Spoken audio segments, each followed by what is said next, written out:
Oh my goodness. Let's get our little chat open here, everybody.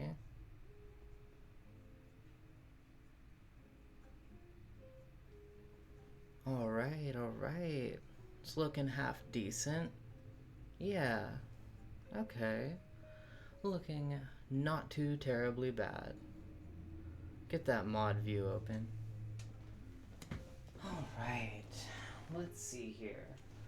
Meowkbang B. Meowkbang Beta B. Take 2. It's Meowkbang time. So, let me see. Got our cutlery here. Got our cutting implements. We got so much beautiful food here. I'm really juiced.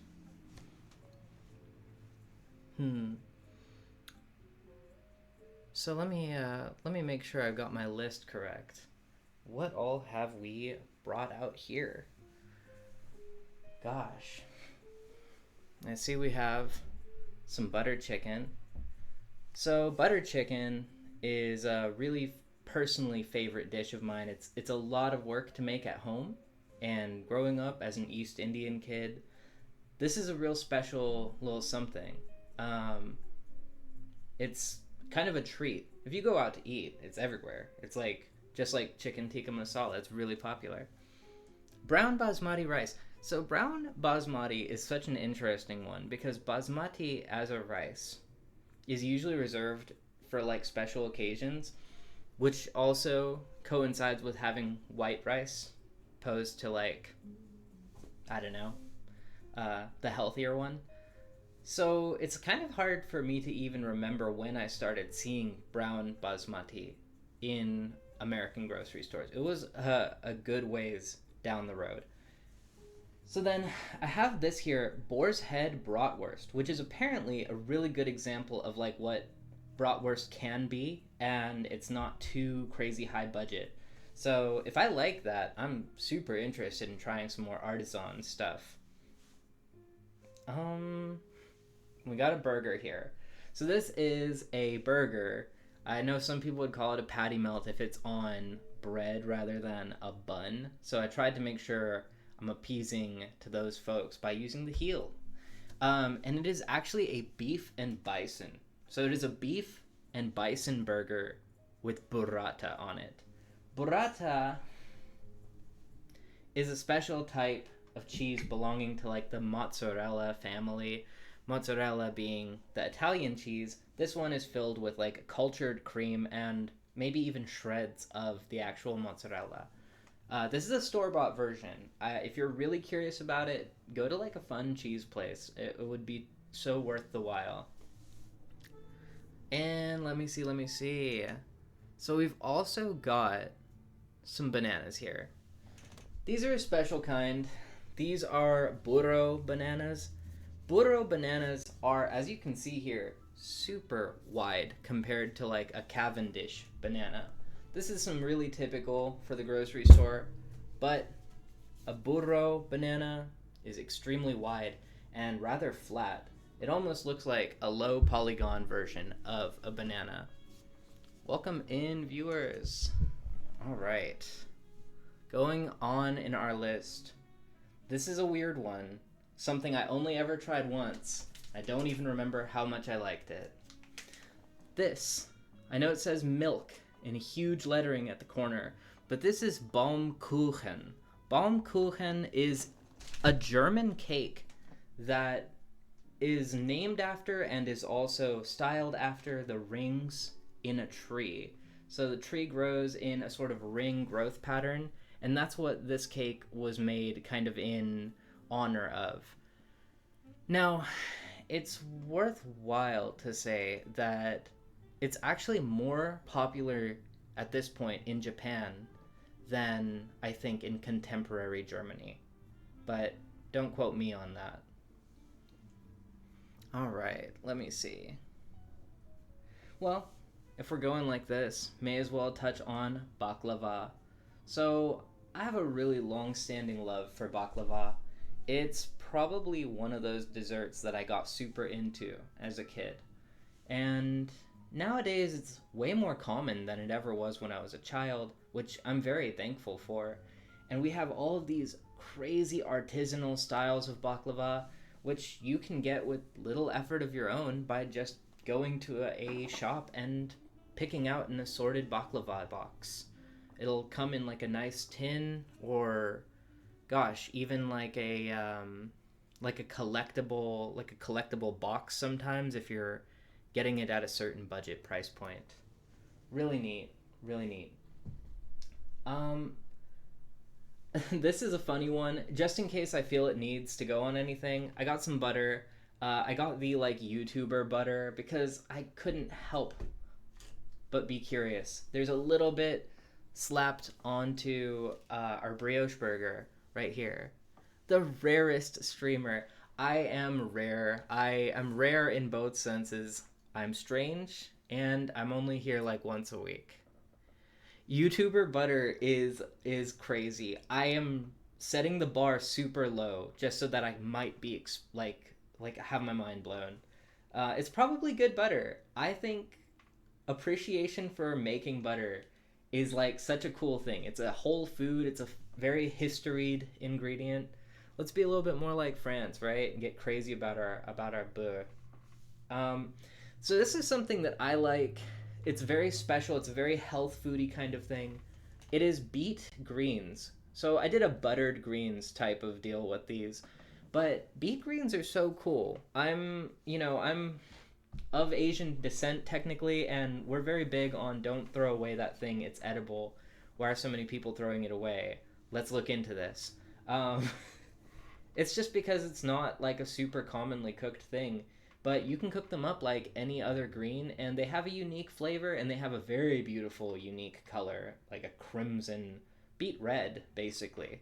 So I cooked them up with butter, bacon, and a little bit of bell pepper, in fact. Oh, like grated garlic and fun stuff like that. You can do up the beetroot with a similar mix of flavors. You could use like powdered beef stock, butter, garlic, and really get creative with the spices. I think I went a little bit more in like the smoked paprika sort of angle with this because I included a little bit of smoked bacon fat with the butter. So fun, fun. Speaking of buttery things, I've got butternut squash here. I used to be a culinary student, culinary, whatever, student a long time ago, and we learned about batanet. Batanet is one of those fundamental Michelin star cuts. I did a bang-up job on the batanet, but it's close enough for a very out-of-practice, novice type of person. Yeah, it's close enough. And barbecue baked beans. Barbecue baked beans are just a special food, comes close to my heart. So I decided to experiment and made a like bacony barbecue baked beans at home. It's a very easy food to make, and it's just fun. It goes so well with so many of the other things that came up for a B Meowkbang. Thank you. My batanet, it looks all right. Well, I tried. I tried. It's an irregular veggie too. I don't want to waste stuff. That's the whole point of my angle for the Meowkbang. We're not wasting stuff. So I didn't like do the thing they do in Michelin where you like shave so much off and it just goes into like stock or fritters or something. I don't have time and I don't want to waste. And then leading us on to some of our last of the foods. We got blueberry and blackberry. I try to get all my produce organic when it's available. So these are some organic blueberries, organic blackberries. Really cool because I love them both a lot. I actually, if you join the Discord, I'll post it. I have a blueberry vine tattooed on my arm. Very pretty. I love it. You didn't notice the Meowkbang? Yeah, well, how else is a cat supposed to do it? So, let's get a bev going. I've got a few. Oh, let me just get completely off off screen for you guys so that I can get this. Golly. Yeah. I got some special stuff here today, y'all. And we're about to start eating, so bear with me. Got a blueberry muffin beer. So blueberry beer, as a blueberry lover, I experimented by testing out a bunch of these. You know, it's always kind of a gamble. And I found that this one by Great Notion, a brewery based out of Portland, is actually really good. If Great Notion reps ever watch any of this stuff, please sponsor me. I'll drink every beer of the alphabet from Great Notion. They're just cool. They're just cool. I just think they're neat. So, I'm like Catbug, you know? I'm like Catbug. I need my big old beer. So, but, you know, I'm not trying to make a mess, so that's just gonna have to wait. Yeah, Great Notion's pretty sweet. They're kind of eccentric when it comes to their brews. Most places would still totally sell their beer at like the 6-month to a year mark after canning, but it sounds like Great Notion tries to rotate them out like as soon as they're getting to the 1 month area. It's like the danger zone, and by 3 months after canning, they just want it off the shelf. So they actually gave me, I have something else in the cooler here. I may feel like checking it out. They gave me a different kind of blueberry that I've never had before, just because it was canned 3 months ago. They just gave it to me for free, which was, I wanted to cry. Like, I was like, don't be nice to me, I'll cry. Oh my gosh. All right, y'all. Cheers, Brouillard, and let's get into this B letter Meowkbang.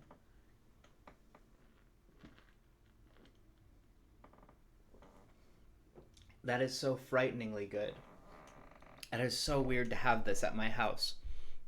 Normally, I have to go weird places to even find it, and then it's very expensive, and I just feel a lot of relief right now. I feel very, very happy.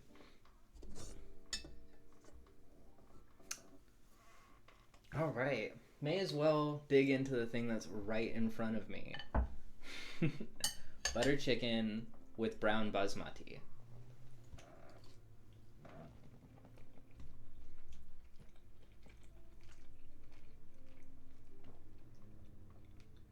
Okay. Okay. As I've said, hey Gabby, welcome in. Quite a good list of foods here. I'm gonna go ahead and post it in the chat even, because I do have it on hand. Yeah, this is not my mother's basmati. This is actually basmati made by a vendor called Sukhi's. You can find them like at Costco and grocery stores. I was just curious. It was on a special, and I was like, butter chicken. I love butter chicken, and it's like this insane deal. So I decided to give it a spin because I wanted it. This was actually like a day before I fully decided I wanted to do Meowkbangs. So it's like very shelf stable for whatever that's worth.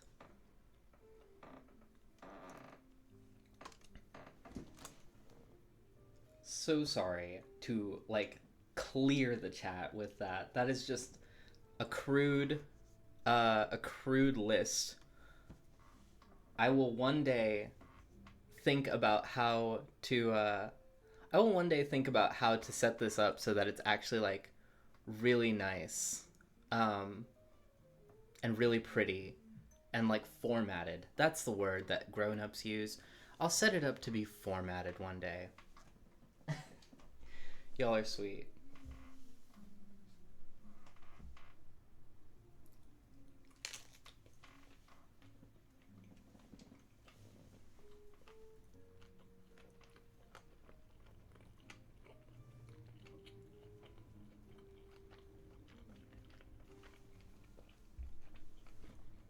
Wow. Is that what it's supposed to taste like? This is really good. So this is like I was telling Very earlier and our other mystery viewer. This is like bratwurst, but it's not like a brat or a brat as like per the American grilling style.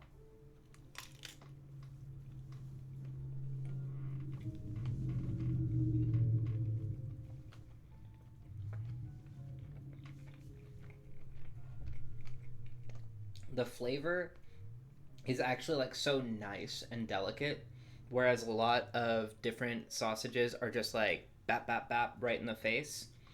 This is actually like so pleasant. It's almost like a holiday roast type flavor, but then again, even more gentle, like not crazy on the sage and thyme.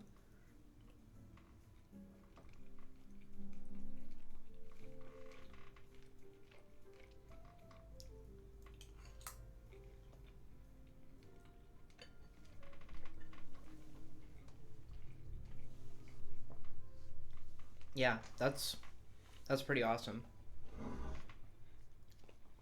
Yeah, I've just now had a taste of the authentic. It's so true. So, I want to get us a cross section of the burger. I feel like me just honking into this thing with my face is kind of lame. So, bison are actually one of my favorite animals. I really like. Why would you want that, Sam? Welcome in. It's so good to see you.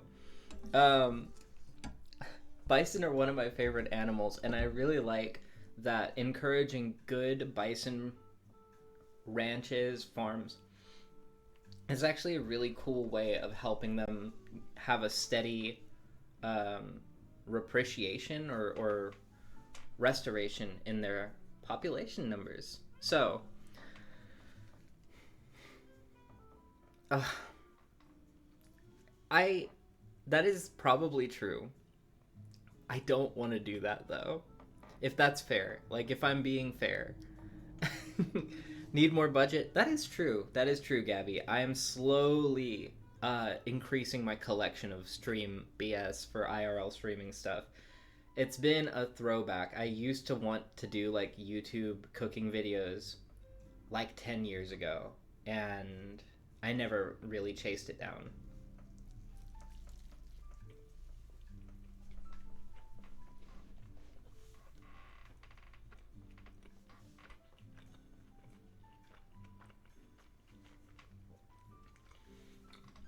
Well, Zam, I've been kind of doing that. Like, check it out. But you're right. You're right. I am far away. Thank you for the nuanced take on what this looks like, what this feels like. Because I have no clue what I'm doing. I say it a lot. I mean it in earnest. I have no. But I'm having fun, and I'm so glad you're all here with me. This burger has a very rich flavor. Bison has been occasionally described as gamey or even metallic by friends of mine, and I have once had a piece of the Epic brand jerky made with bison. That lived up to such a claim. This is delicious. A fresh bison burger done in like a simple smash burger style, salt and pepper. No hate. I'm really loving it. Yeah, okay. Well, I accidentally said that. I don't like that, but whatever.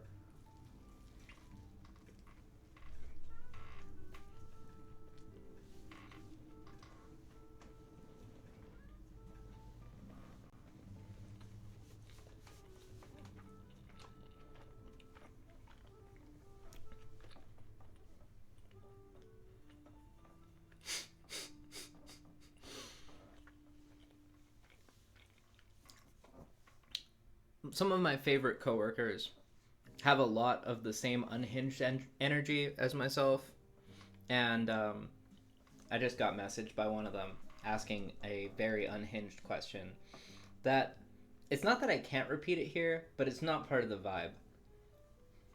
It was weird. It was about work.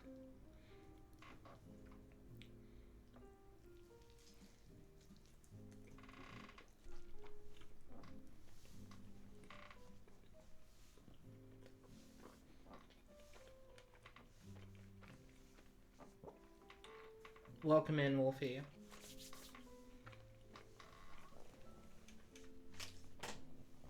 Were you talking about this cake? Or were you talking about the burger looking like a layer cake? I'm so curious. So guys, let me talk about the banana actually. Because the banana is simultaneously really weird and really interesting. So it's our low poly banana, right? It's very like boxy and triangular in shape. And it has a very rigid feel to it, kind of going in line with that boxy and weirdly stern or a stiff type of structure. So these are called burro bananas. Burro meaning donkey. They also do just get called horse bananas. Their flavor, a lot more delicate, a lot more, how do I say this? Almost watery. Like it's like diluted from what you'd expect with a normal banana. But there is something to that texture. It's like without actually being unpleasant, it is a more firm texture than you would basically ever get out of a banana without like that astringent unripe flavor.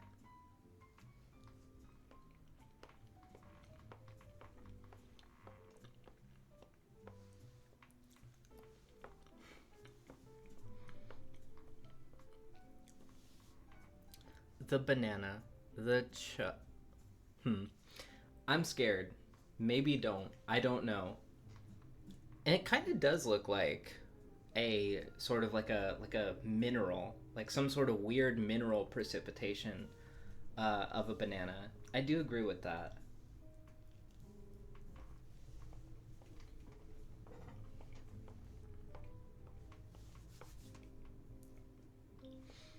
It has this tertiary additional flavor that is pleasant and hard to describe. I have heard a chef describe the flavor I'm having right now as grassy, but I don't want that to be misinterpreted. Every time I've ever tried to approach saying it's vegetal, it's grassy, people are immediately like, cool, don't give me that, bro. Anyway, it's good. It's just not like an everyday eating banana for me. For some people, it may be the preferred.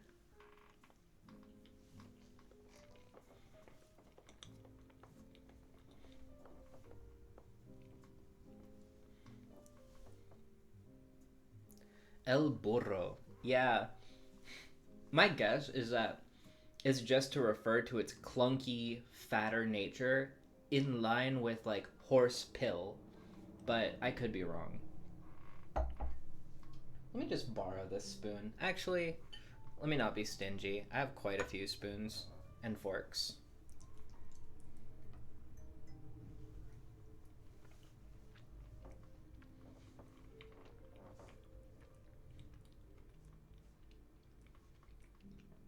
Okay, so in addition to the usual seasonings of a barbecue baked beans, I was thinking that I might want to go that like British direction and add more of the savory and less of the sweet.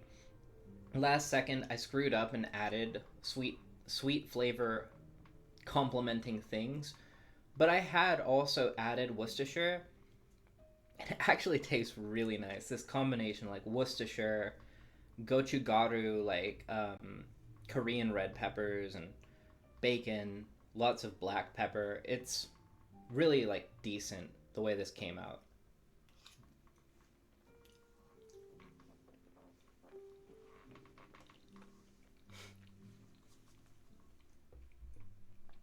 I am so glad that you think grass is good, Wolfie. I agree. Grass is lovely.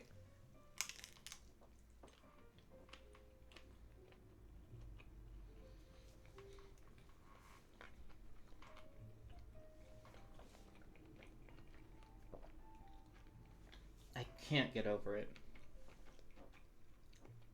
Like I know it's verging on overreaction, but this is really like something special.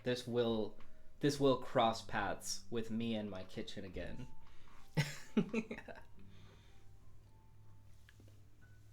Grass in the G episode. How about Gabby in the G episode? You want me to eat grass?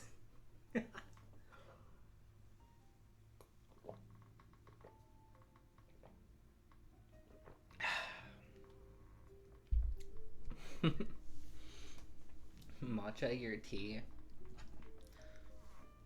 Matcha does have a grassy flavor to it. Like that's actually a great comparison.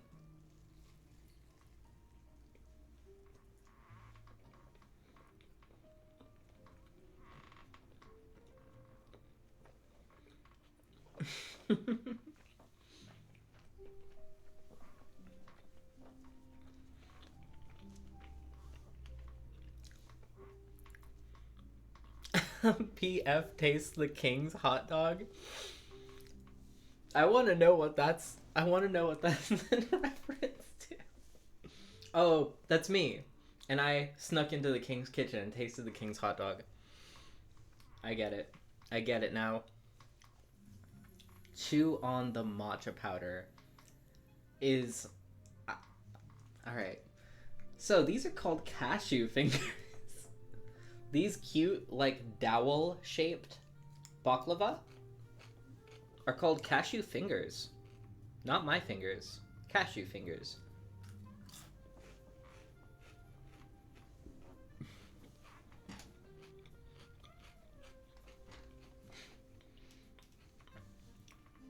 This is like classic Twitch stream operator, right? I see the T with the asterisk and then the exclamation point, and I'm like, what did you say? What could you possibly have said? What do they want? What do they want to censor this one? Imagine if a single character got banned for a day on Twitch, like a letter or something, just to like screw with people on April Fools or something.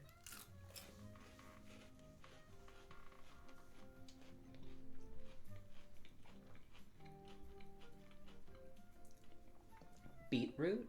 You want hecking beetroot?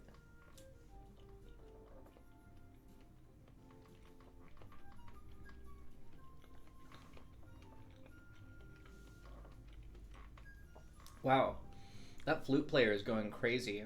By the way, guys, I'm just playing royalty-free jazz out of a Bluetooth speaker. I hope it isn't, like, the worst thing I've ever done.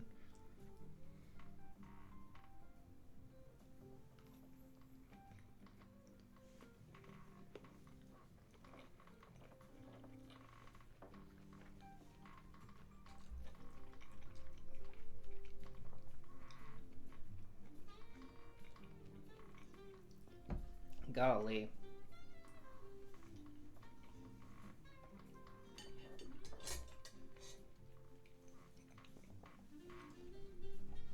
Let's do a little quick ingredient appreciation moment, because I would feel good about it.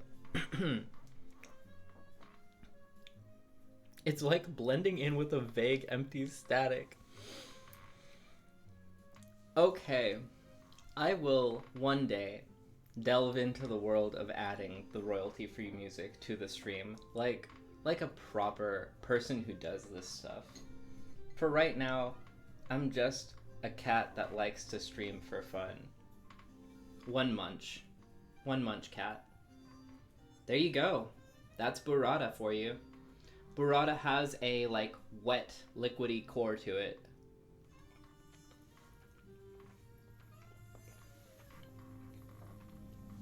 Oh my goodness. Oh my gosh, it is so good.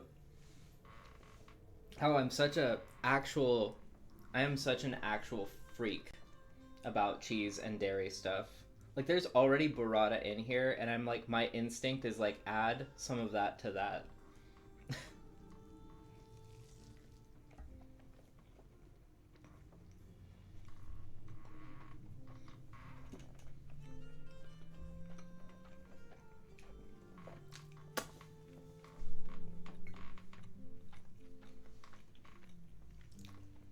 Lumbra.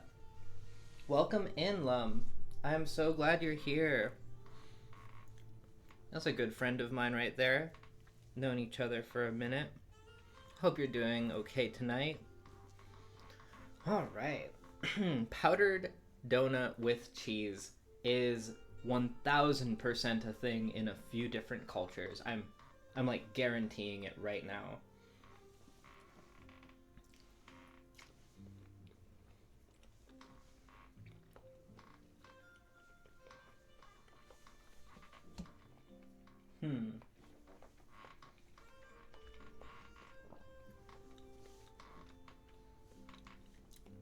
Of course. I'm so glad you were able to drop in, say hi, take a look at all this cool food, check out that absolute mess of an unformatted pinned message so you can know what the list is if you'd like. And take care of yourself and have a great night. Wolfie pointed out the blackberries. Let's try them. Does anyone here know that really intense French tongue twister that involves blackberry? I know it involves blackberry, and I don't know anything else about it.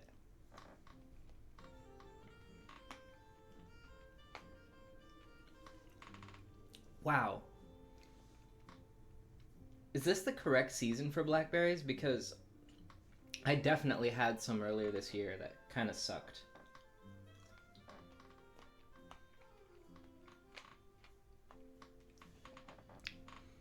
It's...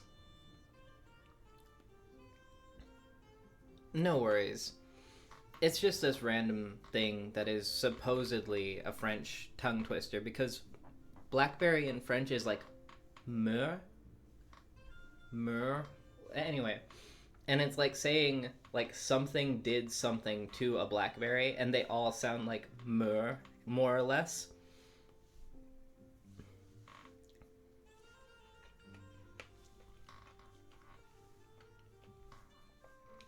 Well, you'd expect correctly, because these blackberries kind of rock.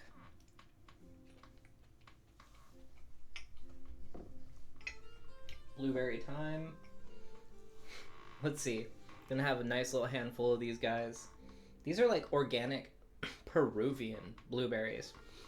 Almost felt bad about buying them. I was like, the organic is single-handedly undoing, or the ship from Peru is single-handedly undoing the good of making them organic, but whatever.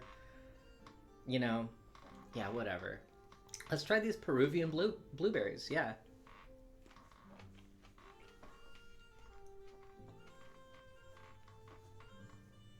Yeah, delicious. A little low on like the whole perfume fragrance. Wolfie, you asked for congee, and yikes, that was my phone. You asked for congee, and I was trying to be nice and like actually look into like a bunch of different fun congee making techniques. I don't want to do crickets. I guess pick one.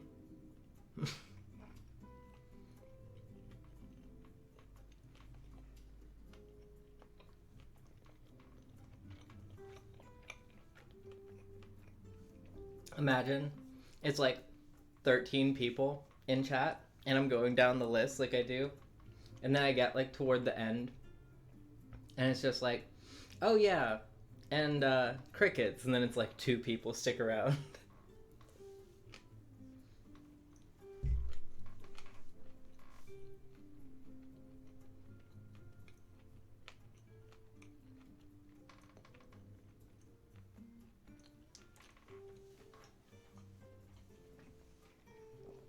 There we go. I just needed to silence my ringtone. Alright. Oh, guys, I haven't even tried my beet greens, actually. The prior will be less. No, they're all tuning in for the crickets. Oh, that's frightful. That's actually, that's a vibe. Beet greens with bacon and bell pepper. I know that I like this. I usually don't add bell pepper, but I felt like it was the right move.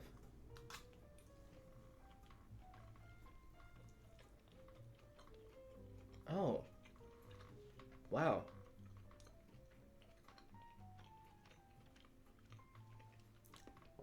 Hold on, I added something to this that I don't remember.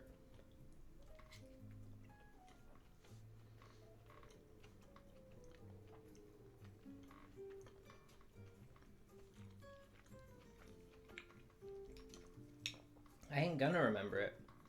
It's something very nice. It's like a savory flavor you would associate with hot sauce, but not going that far in the direction of hot sauce. The congee would be a lot nicer to make.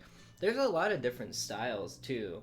Like one time when Yumi was really, really sick because I accidentally poisoned her, I made congee using a whole chicken, and it just tasted so like nice. It was like this gentle, savory flavor throughout the whole thing with this wonderful texture. Really cool. So yeah, moving on from that, congee, really cool. For S, freeze-dried spider. Freeze-dried spider. You're such a goober. Oh, God. So, the story about how I accidentally poisoned Yumi is actually really depressing to me, because I just feel such intense guilt about it, and I should, and there's nothing I can do. Like, all I can do is just never poison my girlfriend again. Oh, Yumi is my girlfriend. She's not very online. I asked if she wanted to kind of like be present for these and be like in the Discord and stuff, and she was not into it.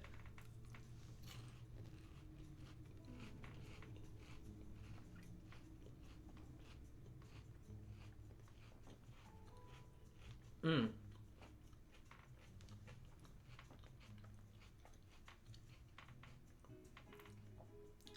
Gotta stop eating this baklava. That's for when I like can't eat anything else, and then I remember that there's baklava and I can magically eat more. Okay, so we made quickles. We made like quick style pickles, like lazy, crappy pickles, like the kind that you can make though if it's like the same night barbecue.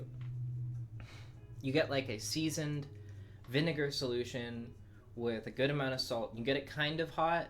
You don't want it boiling. You just get it kind of hot. And then you layer out the cucumber.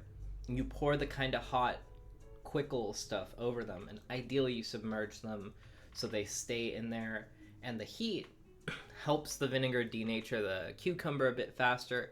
And you end up with a pickle that has like this unique type of crunch to it and a light kind of flavor to it.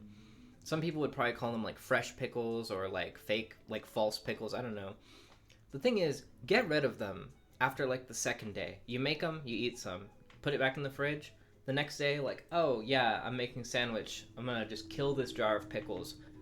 Bingo. Do that. Don't leave them in the fridge for 2 weeks. Someone might think that they're fair to eat, that they're good to put in their body. And that someone might get really sick. You might care about them. So just don't do it. Okay. So yeah. I made her congee with a whole chicken because it's very nice. It's easy on the body. You get like the proteins from the collagen in the skin and stuff. So there's a bit more nourishment than just broth.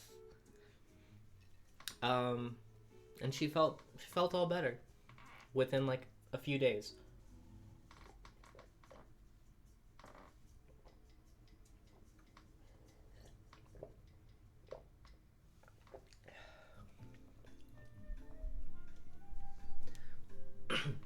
My friends all joke about it. Like if anyone's ever being like mean to me or pissing me off, Some of my IRL friends are like, oh, you watch out. Be cool around Faye. Faye's gonna, you fuck around, Faye's gonna make you some pickles. I hate them so much for that.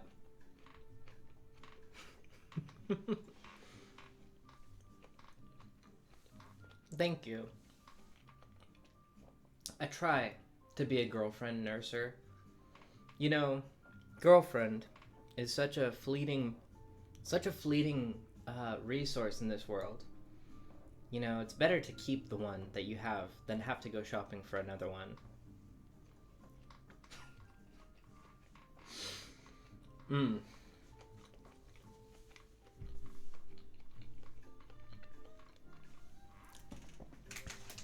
Okay, I'm a druid. That's cool.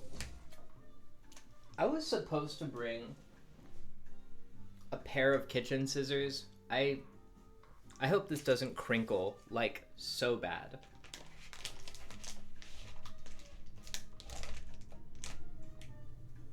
Okay.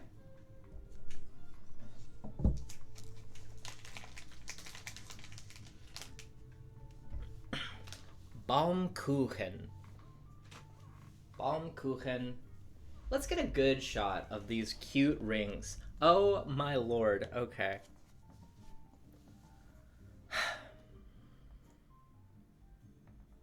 Hopefully the detail's coming through halfway decent.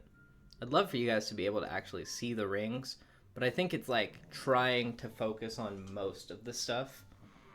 But yeah, Baumkuchen. Baumkuchen is usually just something that people get in the morning with their coffee. At least in Japan. In Germany, I want to say that it's kind of Christmassy, but don't quote me on that. I don't know what I'm doing. Got ourselves a little black coffee because...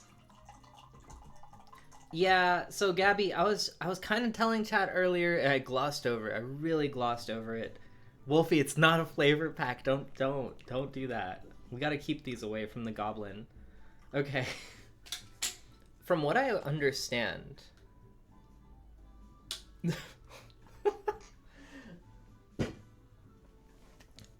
Baumkuchen is more popular in Japan now than it has been in Germany for a while, but I could have my deets screwed up. Now, from what I remember, yeah, you can kind of peel off like a chunk and it will naturally divide at the ring area.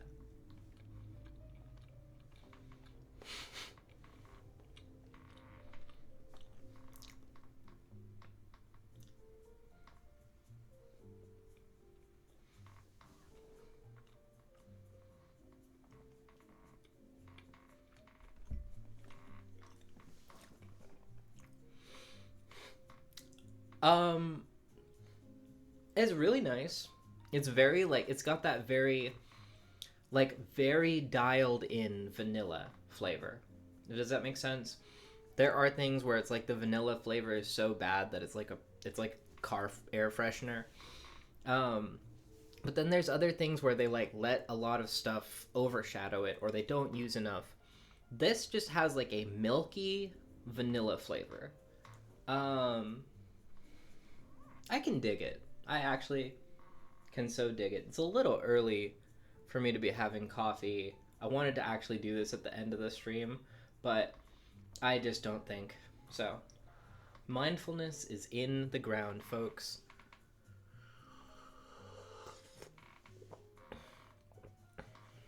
Well, Japanese tend to like popularize certain stuff for American audiences. I can't speak to the English ones. The English people have no excuse. Sorry. So I feel like a lot of Americans, their introduction to Baumkuchen is like Japan and Japanese culture. There's actually an Eve song, if you guys are familiar with the artist Eve. He's just a really cool Japanese, like independent Japanese. Oh my god, cool. He's just a really cool independent Japanese singer, and one of my favorite songs by him, and I think Mappa did the music video. It's called Baumkuchen. And that's how I learned about this cake.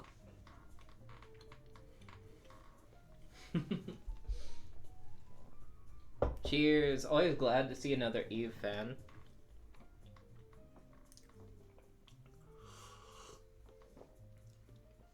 It's actually not bad. This is like black coffee poured off from my coffee pot. I was expecting to kind of like shrivel up every time I took a sip, but it's good. Maybe the cake is helping. It's not bad. Water would have been a good idea, but everything I'm drinking has lots of water in it, so that makes it fine, I think.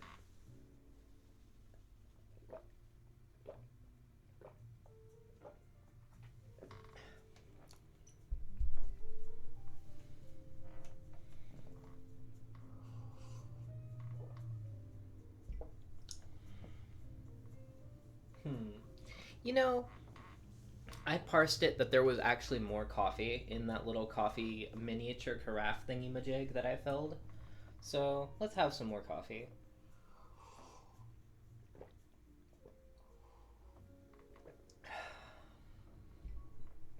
And why not have a little sweetie here? Oh, wow.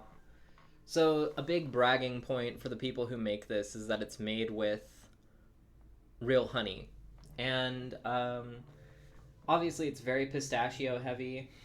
Some ethical concerns about eating lots of pistachio all the time, but in a little treat like this that I get like once a year, I guess I gotta give myself a little slack.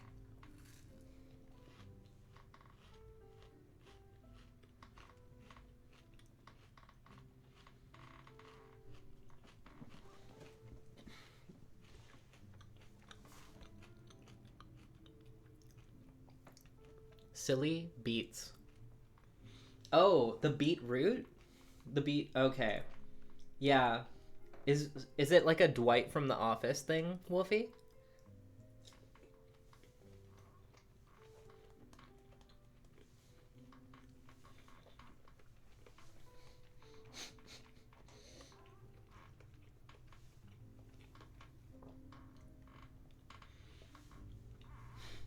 That was cool. I did watch a little bit of Office. I'm a little versed in The Office.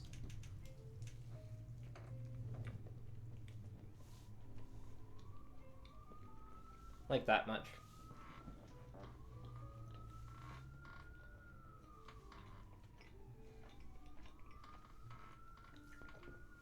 So, friends that are hanging out, I actually had kind of sort of a question, like, related to the streams.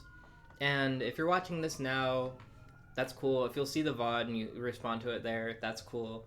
It don't matter much. It's fine. But would it be better going forward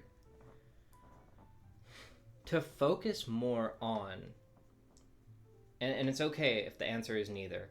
Okay, get to the point. Would it be better to focus on me cooking stuff that belongs to the initial letter, the theme letter of the Meowkbang, or to try sourcing artisans that are making the stuff and do more like that other type of Meowkbang where I'm mostly like using this as a venue to host and talk about various foods from other cultures, but they're at least made by the people from those cultures? Or do you care? If you don't care and this is just fun enough, then that's fine too. I'll probably ask here and there throughout the future.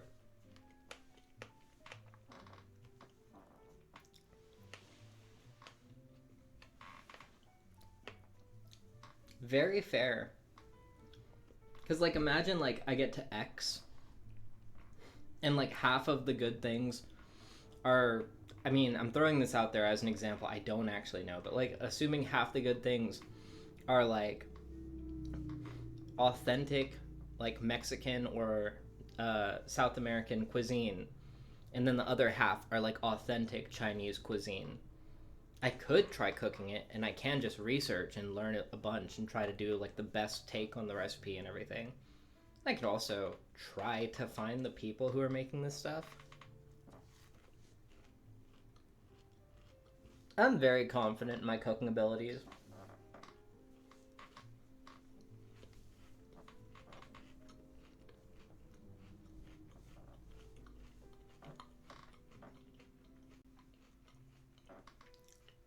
I'm a big time cooker. I'm a big time cooker person.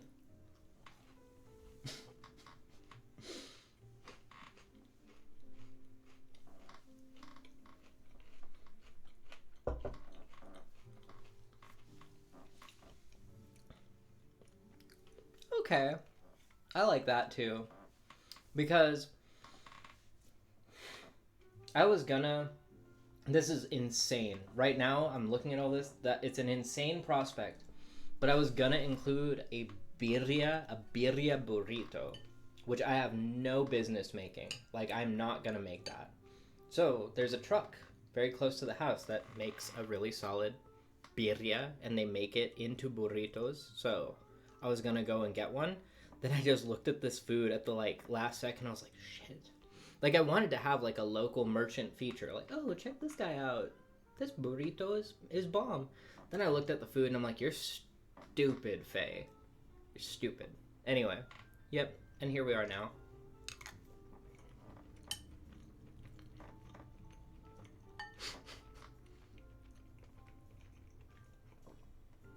So in the case of today, it really did work out with whatever was best for me. Really did. Yep.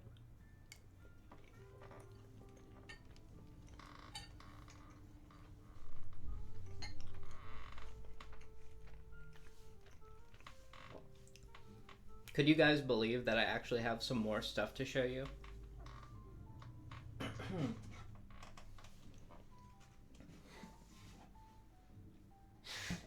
Okay. Let's take a look-see doodle here. Just a few more things. They're not food, either. Okay. Bottoms up. Cheers, and good morning to whoever's watching this in Australia.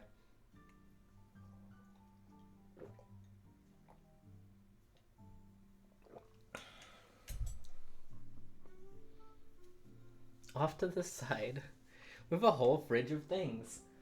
Thank God, no. That's just a whole mini fridge in my room. I'm gonna share something with you guys that's very special to me. If you're really into international food, this is gonna be something you may already know about, because it's culturally kind of significant. So, this here is a Russian soda. This is specifically made in Russia, and the lettering is in Russian. That says Chernovolovka, roughly. Chernovolovka.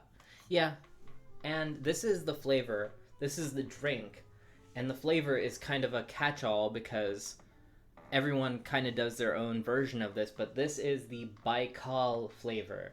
So Baikal is the Lake Baikal, I believe, deepest freshwater lake in the world. And this is the soda flavored in honor of the Baikal Lake. This was developed back during the Soviet era. So in Soviet Union, they wanted to make basically their answer to Coca-Cola. Like, this was intended to be like a Soviet answer to Coca-Cola, which is crazy because the flavor is like nothing like Coca-Cola, folks. It really isn't. Here, let's do a quick rinser. Just get that coffee out of there. Okay, Baikal soda. The flavors range from ginseng to ginger to licorice to like I think like juniper and I don't know sandalwood or something like that. It's the No I'm Not a Human drink. I actually will feature that next one. It's a drink called Kozel Cherny, and it just means Kozel means like male goat. That's the name of the brewery. Cherny is the black one. Is That's what Bober Cherny was based off of. Bober Kurva. Okay. Anyway, Baikal has such an interesting and like deeply aromatic flavor. If you have a Russian grocery or even Ukrainian grocery, Eastern European grocery near you, please seek this out. It has a pine cone on the bottle. Virtually everyone who makes it puts a freaking pine cone on the bottle. Because I think the flavor does kind of elicit this feeling of like, I'm in a pine forest. Bobber! I hate the auto mod. The auto mod tried to stop. The auto mod tried to stop Very for saying Bober Kurva.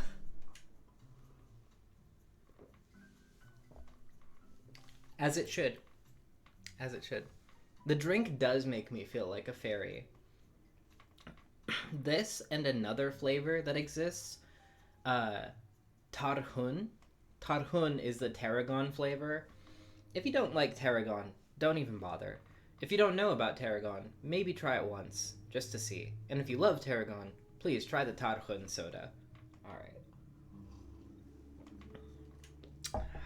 Baikal. There you go. Better pronunciation. Soda. Quite the treat. Quite a yummy little treat. Just like this.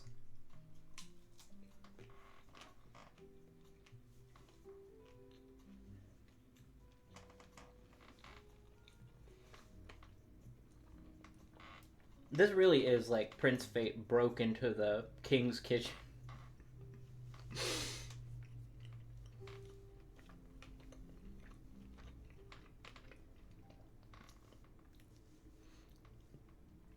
Young master, you need to get out of here.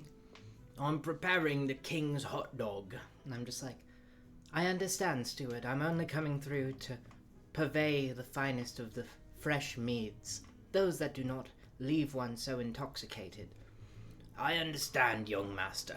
Just hurry out of here. And then I go over and I grab the fucking king's hot dog. And I'm having an amazing time.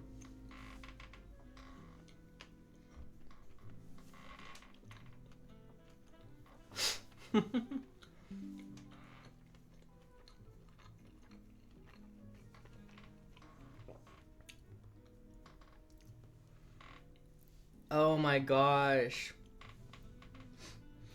I love that the new Dying Light put a Bober Kurva Easter egg in there. That does me a happy.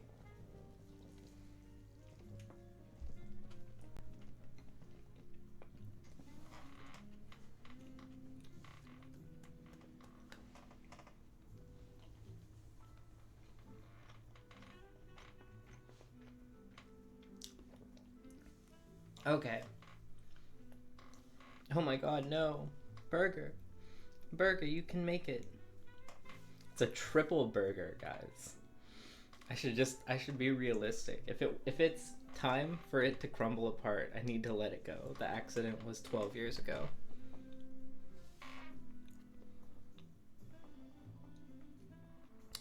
Yeah, I noticed the stream did go down for a minute. I'm sorry about that. I worked on the camera thing. The camera what was bullying us last stream. And now it's just my Wi-Fi. Gonna have to drill a hole through my girlfriend's bedroom wall. Gonna have to. And then give her some pickles. Some good pickles. Some good pickles. Fresh pickles. She loves pickles, okay?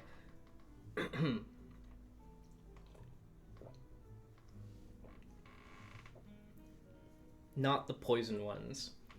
Man, I'm so glad she forgave me for that. Like, she still lets me cook for her to this day. That is such a W. Like, I never want to take that for granted. So usually I would never sip a soda or a chug a soda like Baikal. This is like a little too special. I would like to sip it. And I'm not like rushing my way through it. Rushing my way through it.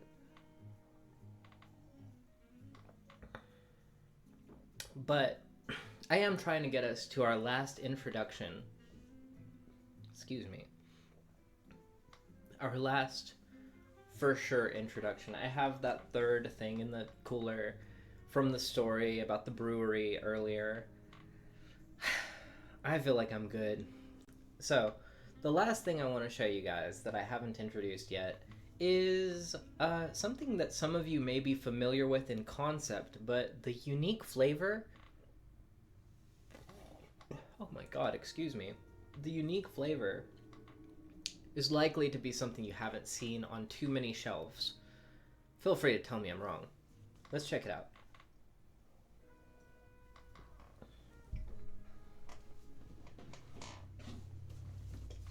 Sandora. Bananowy nectar.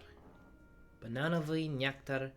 Oh no, Very, you had to deal with that much instability issue? I'm so sorry. Most of the people, it was just down for a second. How yucky. Thank you for being patient, bearing with me. So, nectars are... Is that right? Okay. I'm not too sure what I can do right now. I do kind of blame it on the, Thanks, Very. I do kind of blame the outages, the downage on just Wi-Fi in general. It's Wi-Fi, it's having to go through a wall. I'm gonna try to see about fixing that for our next stream. Right? Blame it on the system, Faye. It would be kind of cool if your Twitch stream came with a diagnostic that was like, hey, you were in unstable territory for 85% of your stream. We think it was because of whatever. Like, just something to point to would be really sweet. Be really cool. So, nectar is semi-common. I would say you go to most grocery stores, you can probably find nectar. This is a banana nectar.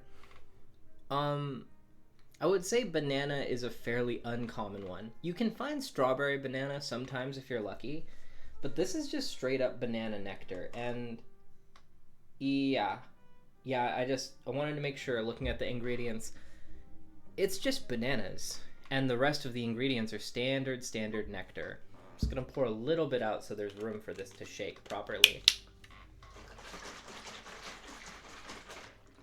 At first, wasn't shaking worth anything. Yeah, banana is one of mine too, Wolfie. I know you showed us your mom makes that banana pudding for you, right? On like your birthday. That's so cute. I'm sorry, I'm just like giving out like personal. But I love banana pudding. There, I'll say that much.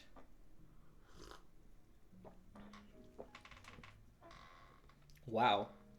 Okay. Oh my god. So, oh my goodness. That is so banana-y in an excruciatingly natural way. Aw, pistachio cake is really cute too. Gosh, yeah, those are some bomb birthday food presents. Banana pudding, pistachio cake. So, this bananowy nectar, or banana nectar, bananas nectar, it smells like freshly pureed bananas. If you've ever done a recipe calls for like, hey, puree 12 bananas and start mixing in the sugar or whatever. This smells like right after you have pureed the 12 bananas, and it tastes like right after you have mixed in the sugar.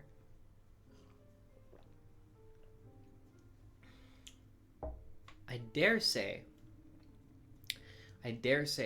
if you really like Japanese, Korean, Pacific Island banana milks, because my mom's from Fiji. I've had the little shitty juice box of banana milk more times than I can count. If you like that, if that's something you're fond of, try to find banana nectar at a Russian grocery or in the Russian section at an international market. Try to find that, and I'm guessing you would mix this with either whole milk or even a smaller amount of half and half. That will probably get you a really cool, customizable strength banana milk beverage. Very fun, guys. I don't like drinking things that are really high in sugar. I don't like eating many things that are really high in sugar. That's why this is like a once a week thing and I just go crazy. But this is actually really freaking good. So if you like banana. If you don't mess with this. This is too close to what an actual banana tastes like. If you like banana candy and you hate real bananas, probably don't get this. It will be a little too authentic or lame.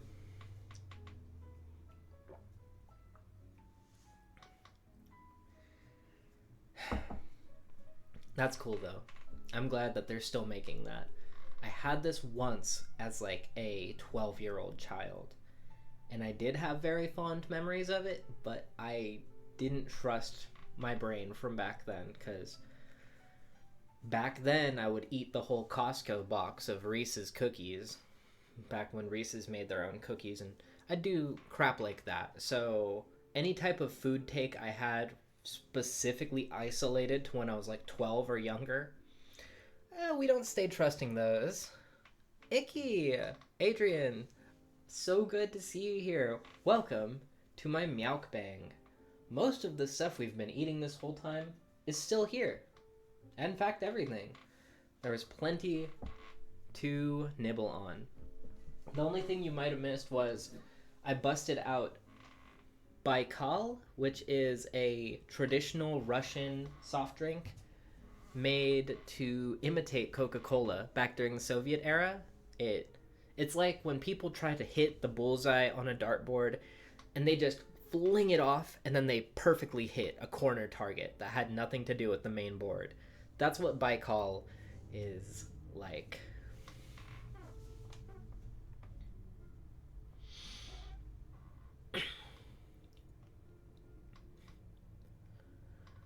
Dang, okay. Is everyone else like... Baikal, it is really good. Baikal is one of my favorite flavors, but it's one of those things I can't introduce to a lot of my like Western friends because it's not very heavy in flavors that are like super duper popular within contemporary Western food culture. Like the like ginseng, the licorice, the eucalyptus, and like I think in some cases like sandalwood and juniper. Very perfumey forest flavors.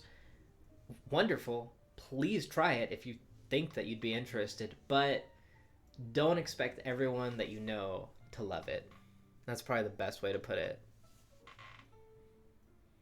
More yummy banana for Wolfie. Heck yeah. Heck yeah. Invite me to your birthday party. That banana pudding's got its days numbered if I'm there. Heck yeah. Banana nectar. That's right, Adri. It is, it's like a assortment of baklavas. So there's a couple pistachio ones, and then from like here out, it's a few different cashew ones. Like a type of baklava I never heard of before called cashew fingers, which is actually quite pleasant. And then there's a cashew baklava made with the thread, the phyllo thread. I can never remember its proper, beautiful, traditional name, but the phyllo thread. And then there's a cashew baklava made with just straight up phyllo. Then they just get crazy with the pistachios. Oh, you may have missed it. That might have been during like stream instability, peak instability. I was gonna ask if people were more interested in the Meowkbangs taking the direction of showcasing food made by artisans and like local restaurants and craftspeople that happen to also fit the letters of the stream, or if you wanted the stream to lean more in the direction of me cooking a lot of this stuff, or final thing is if you kind of like it how it is now, where I just sort of compile a list. I'm probably making a lot of the stuff and then I go to like international markets or cool places if it's something that's way out of line for me to be making, but for the majority it's just stuff I scraped together, found, and went and plucked off the shelves and prepared at home, that kind of deal. Because right now it's hybrid.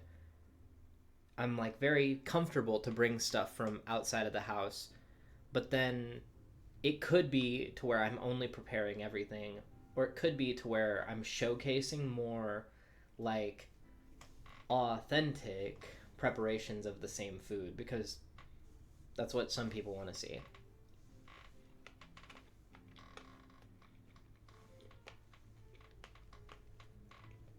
Cool. Okay, that's awesome.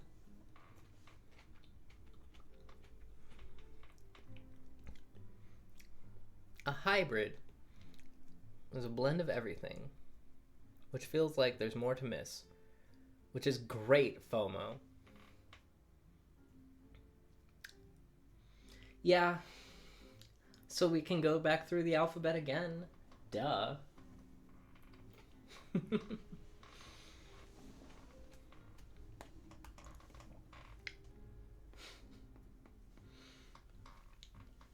Yeah, this has been like a lot of fun to set up so far.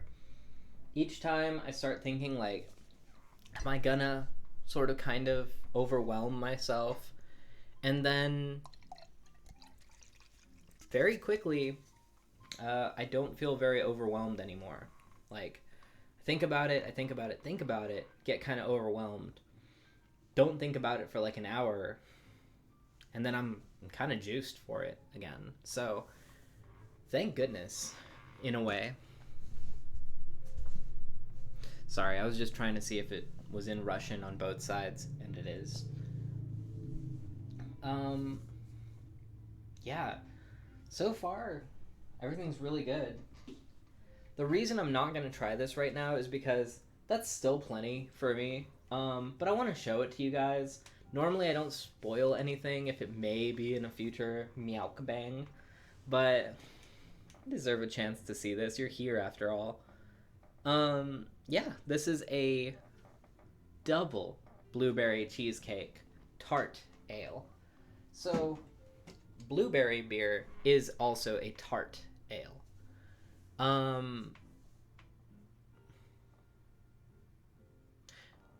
Did the stream just go down, guys? Sorry, my community list just like went kaput. Like it just said like no one's in here. Invite some people. Okay, cool. So sorry to bug you for an answer.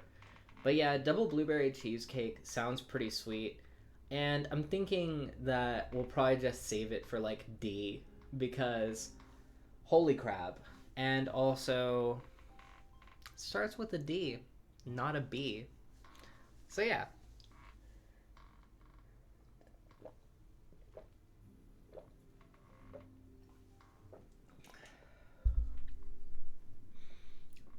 That blueberry muffin though, that's something really fun, really special. If you like blueberries, you like fruity beers rather than like the super crazy bitter ones. It does the blueberry a lot of justice.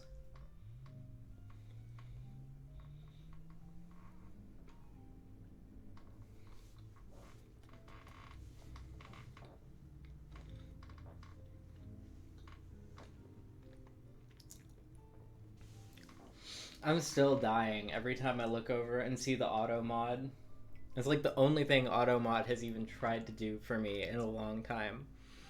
Is like, oh, someone said Bober Kurva. We gotta stop him.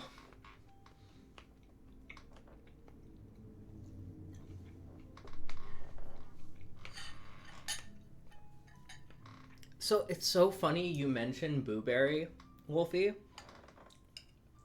They kind of caught me off guard while I was there picking up my blueberry muffin, and they were like, "Oh, do you want the Booberry, by the way? Like, do you want to try that? It's limited edition, but you do have to order it." And I was like, "What's good with the Booberry muffin or Booberry? Sorry." And they were like, "It's like blueberry but with vanilla. Like it's trying to go for a blueberries and marshmallow." And I was just like, I'm good. But I mean, that's cool. Someone's gonna be really into that.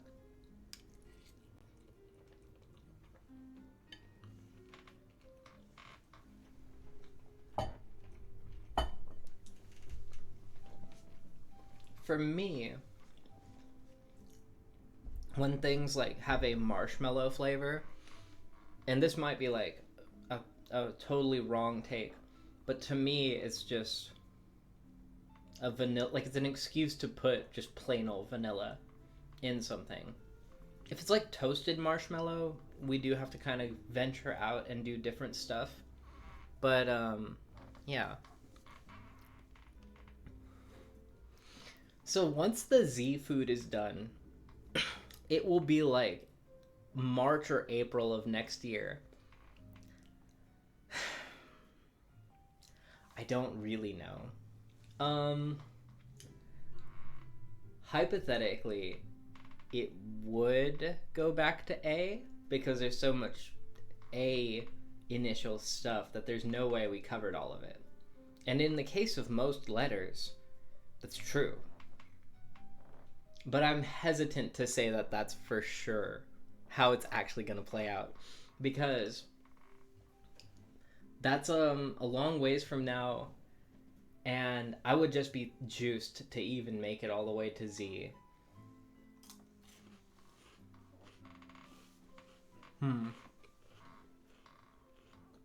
I gotta consult the community. Like, what do you guys want me to do next?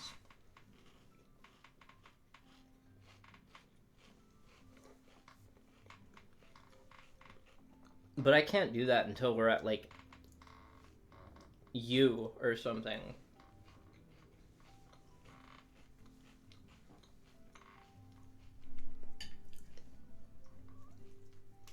Man, butter chicken is really good. I feel bad. I'm not really digging deep into the rice. Like, I'm just like, give me chicken.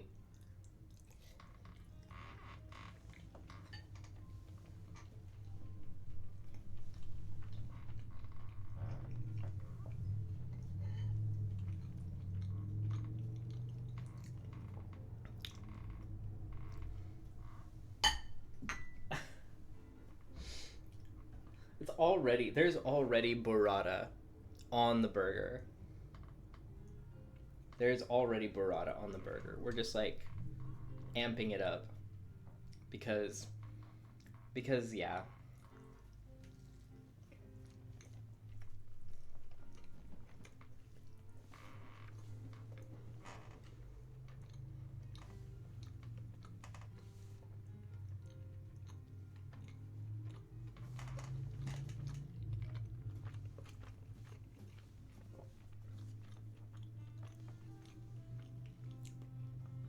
Yeah, I feel like butter chicken has probably spread its wings and flown pretty far to where like everybody everywhere is pretty familiar. Well, somewhat.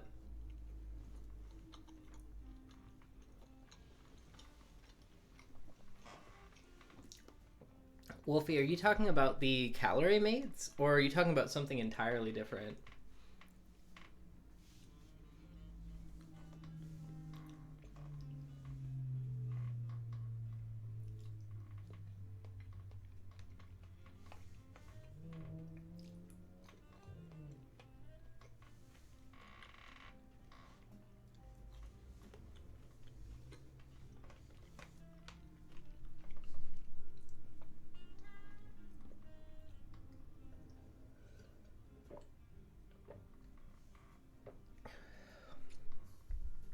Okay.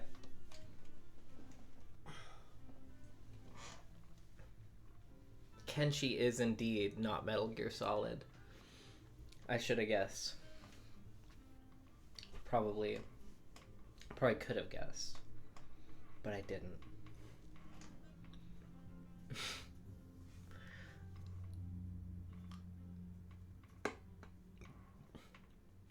They did that in Starfield too.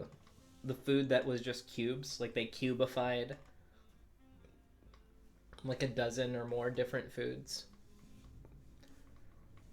Just, it could be very different from what's in Kenshi though.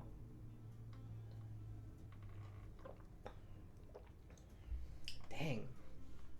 Banana nectar really goes crazy. Like it goes absolutely cray.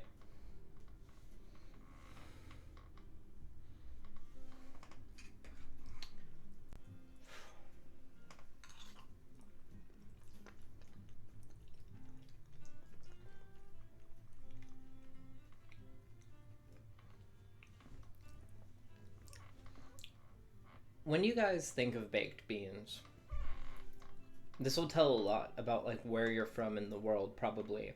When you think of baked beans, do you think of barbecue immediately?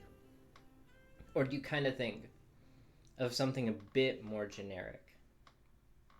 Because, yeah, I was just gonna say Heinz is like very standard for not just English people, but like in the Pacific Islands too.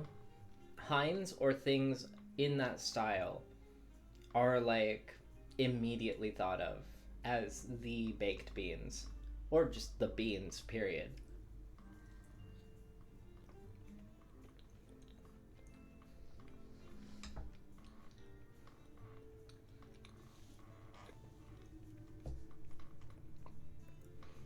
Very post-apocalyptic. Dang. It's the very for me. Not very like very the person in the stream. I'm talking about the adverb. Okay.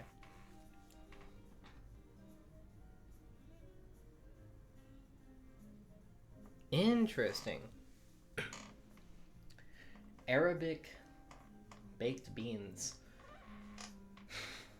I'm not gonna lie. I don't think I'm familiar. Does that have anything to do with like the gigantus beans or whatever, like the gigantic ones that I see at the international market, or is it yet another variant?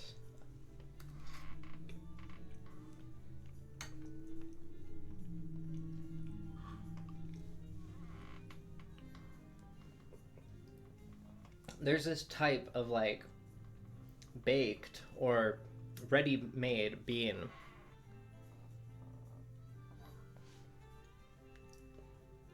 And I believe they're called gigantus beans, like Gigantes, gigantes. And they're actually very pleasant. Like they're weird, they're very unique, they're huge, and they're really pleasant. Let's eat this bird's nest. Let's devour this little bird's nest with like the unborn babies still inside.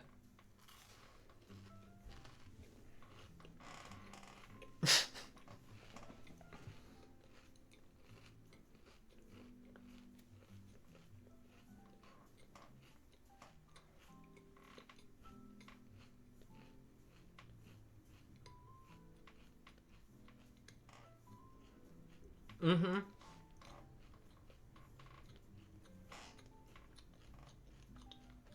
Aw, thank you.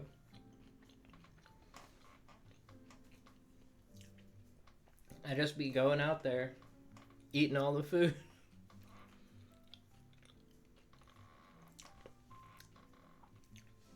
A Nutraloaf? Good lord, what is that? Nutraloaf sounds so depressing to eat. It sounds like... Well... Eventually everything's just gonna get compared to that if I keep leaning in on this, but... It sounds like something you'd pull out. Like from that old Disney cartoon where they're like slicing the wafer thin pieces off the bean. And like... There's no burek. There's no cheburek either. Cheburiaki. Anyway. It is true. It is true. It is lies. Oh, man.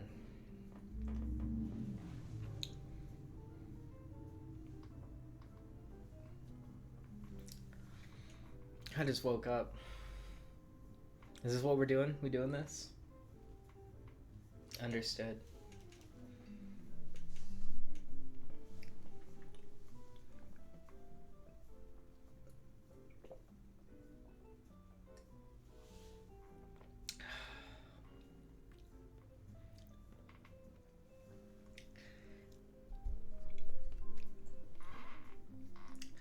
It was for prisoners. Is an awful lot to take in right now. That is an awful lot to take in.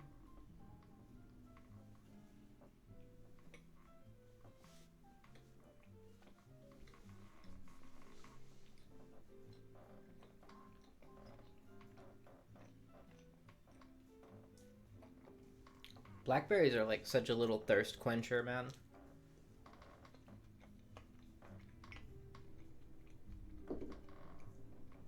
Like, blueberries are great.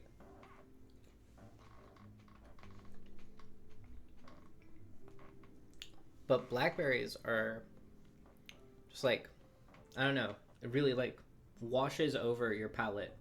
And it's just like, hey, wake up.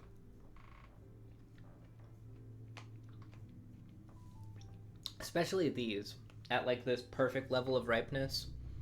Because, like I was saying earlier, I swear I got blackberries at a different time this year.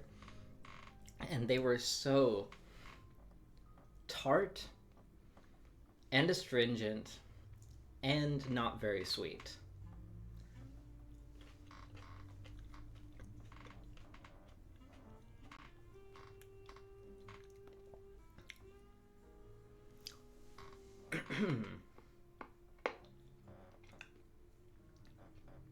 Is it a good thing that blueberries make you feel like singing chop suey? I'm sort of processing that still. I gotta get a desk fan, y'all. This happened last time too. I am just like baking here right now. I have 2 fans that I could run, and they are gonna go cray. Okay. Duh. It's the exact thing I said. Don't mind me. I promise I'm thinking before I speak. Just not about it at all afterward.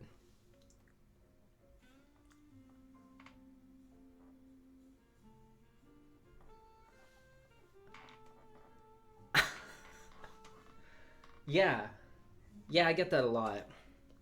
Get called a gigantus, a baked gigantus bean. Pretty much, gosh, like, about once a week. About once a week.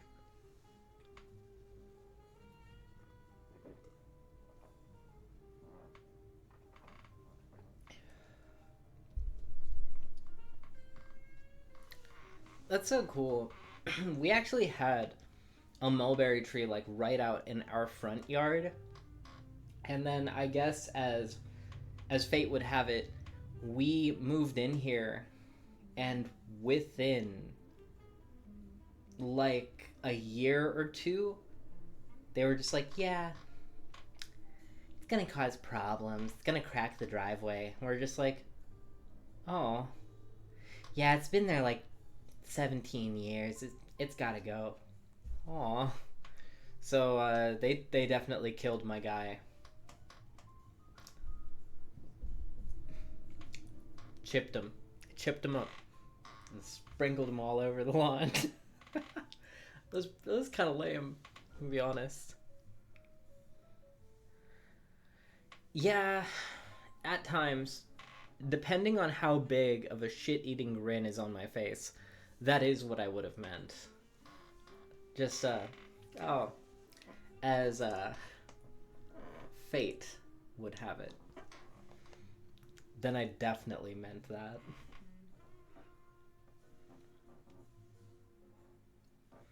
Yeah, I think it's like been there for 17 years. We became aware that it would be a problem 12 years ago. Now we're scared that since you're new residents, you'll sue us or something. I don't know. And no more mulberry tree. But what's kind of cool-ish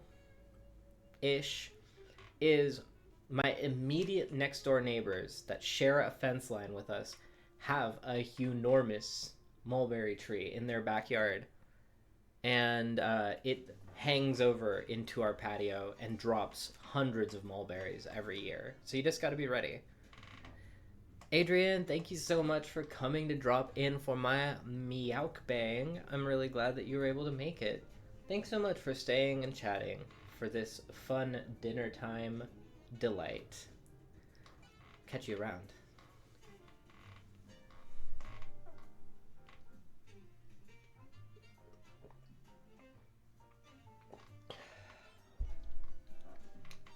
Let's see, guys. Let's see.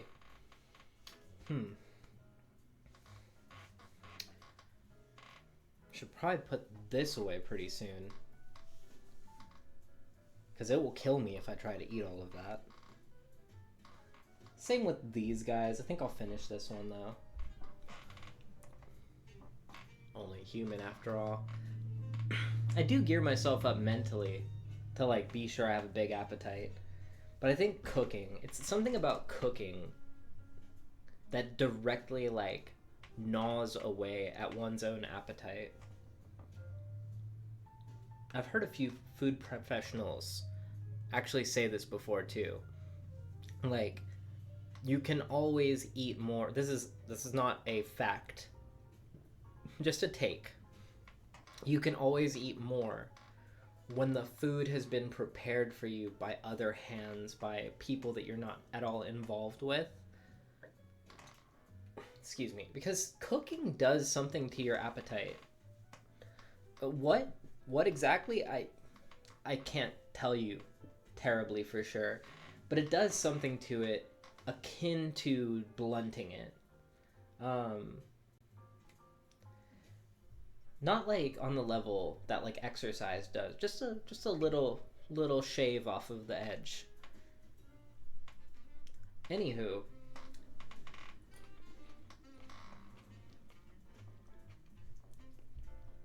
like any kid, I can still eat some sweets.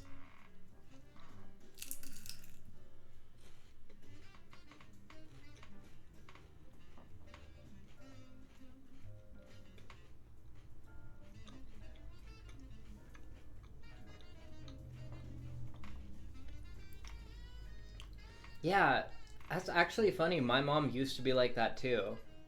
And then I remember me and my siblings like begging her to come eat with us because we felt bad. And ever since then, she would stop and eat with us. But she eats like that. She eats like that much food.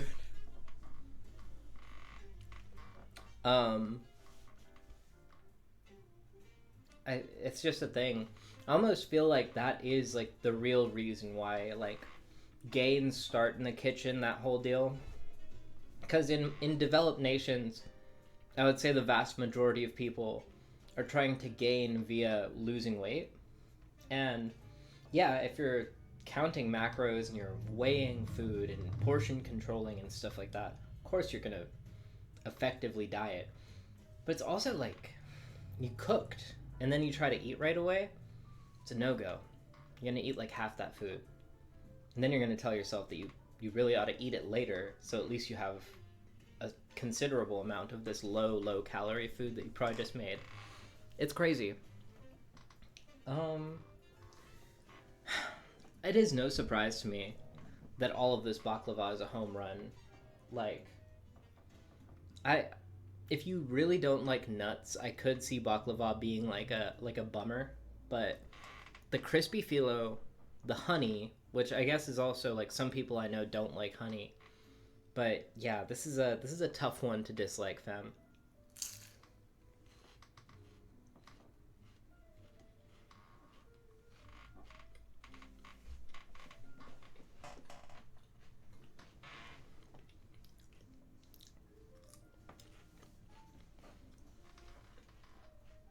I feel like I drew the A better. I'm like looking at the B on like the miniature preview, and it looks okay, but I'm looking at it in person and I hate it. I don't appreciate it. But you guys can probably recognize that it's a B. You could also read the stream title, so I don't know why I care, but I care. Yeah, so that's a tricky one for me. When it comes to dieting, I hate nuts. I can't do nuts. Like, they're the worst thing for dieting the vast majority of the time. Maybe like a certain type of nut, like a chestnut, is actually like decently healthy for you in some case. And like an acorn, if you want to count that, can be used to make some really healthy pancakes. But I'm not talking about that quite. I'm talking about like pecan, walnut, almond, pistachio, yada yada. Those are like so bad for you when it comes to dieting that I just count them out. I'm just like, no nuts. Not at all. Even to like put something crunchy on a salad or something. Gotta find like another alternative. When it comes to like food, just for the sake of food, just for the sake of fun, I like them. You would think I was like a bird or something. Like, I really appreciate them. Nut gobbler.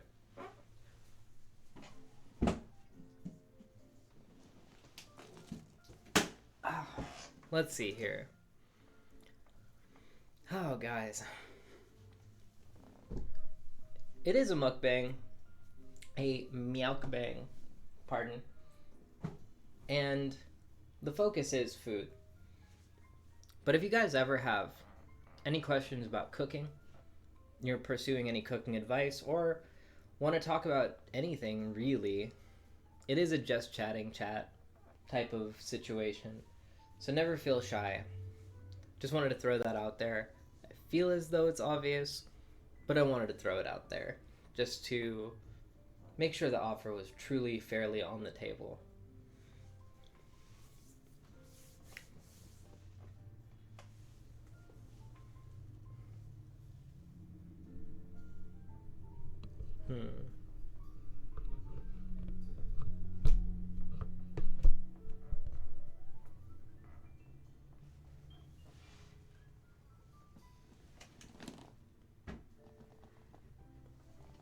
Let's see, guys.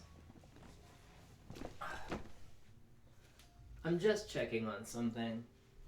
Trying to see about something that I had myself terribly scared of.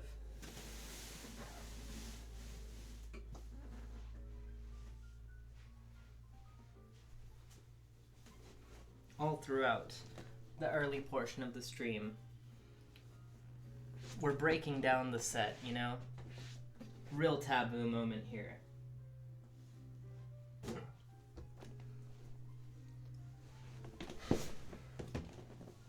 But I was just curious what this looks like what it feels like. Wolfie was asking me if I'd be able to play some banjo for the B stream. The answer is yes. But the answer is just a stagnant yes. You know, it's just a, yeah, sure. It's not going to be particularly great, but I thought I'd at least talk about it. We're chatting after all. Bellies are full. The mood is great. There's a great display for anyone who just happens in. And if you'll bear with me, I am very curious how this Audio-Technica, like podcasting mic, will do with picking up banjo. Very curious. I tuned her up about 30 minutes prior to the stream. Will it look great? Or sound great, pardon? Maybe not. Will it sound? Yes. Will it sound better than if I pulled it right off the wall? That part, 100% of the way.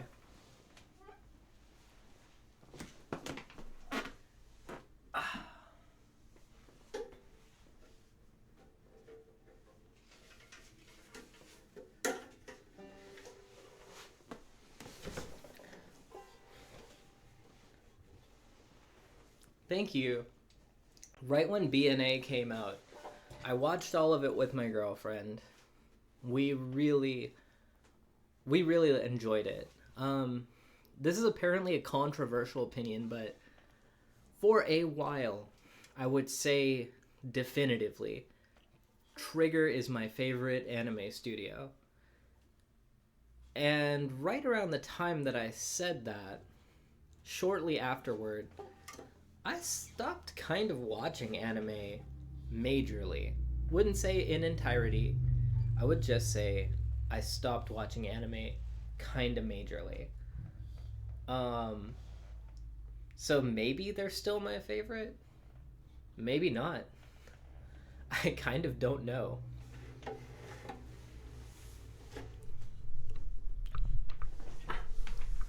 What I can tell you we're gonna try is moving the microphone all the way over here. You can't even see it anymore. But I can see chat, and I can kind of throw my voice across the room by looking directly at the poor little mic and heaving a powerful voice across the room. But right after BNA came out, I felt this strange urge in my heart, like, I need to support this show. I need to express to them that they did something I liked. I will, for one of the first times in my life, I will buy anime merch. So I went out of my way to find licensed merch through Amazon Japan, because we're trying to be time sensitive here. And I got this poster, a light novel, not light novel. Maybe light novel is the right word. Anyway, some type of book that I couldn't read. Despite all of my studying in Japanese, it would take me like a day to get through like 2 pages. So I forgot about it until it got destroyed by water damage. And so the poster in the book, and then like half a dozen really silly, tiny, little like Nendo-like figurines. Just so you know. Alright. So let's take a good look at that microphone thing and see if I'm about to deafen all of you. Alright, that is a little loud. We're gonna tune that down just a smidge.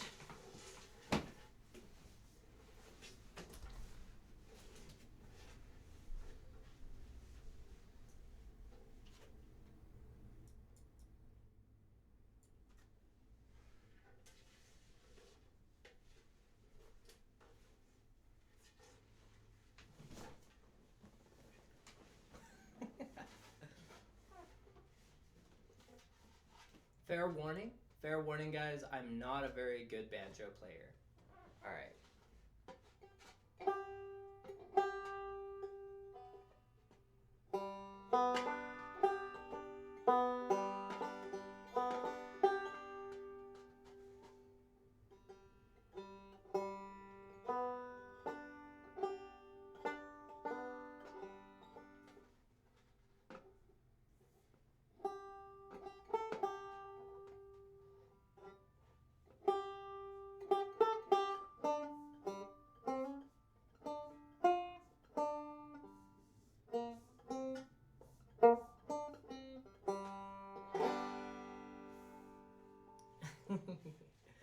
Oh my gosh.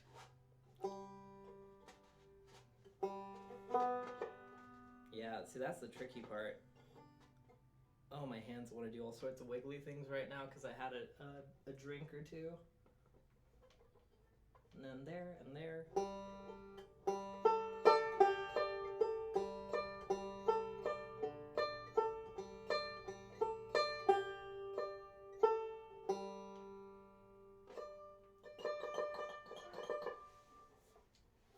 Well, thank you.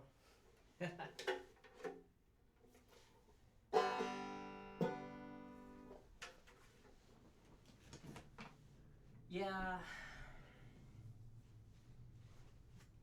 I really do want to practice a bit more.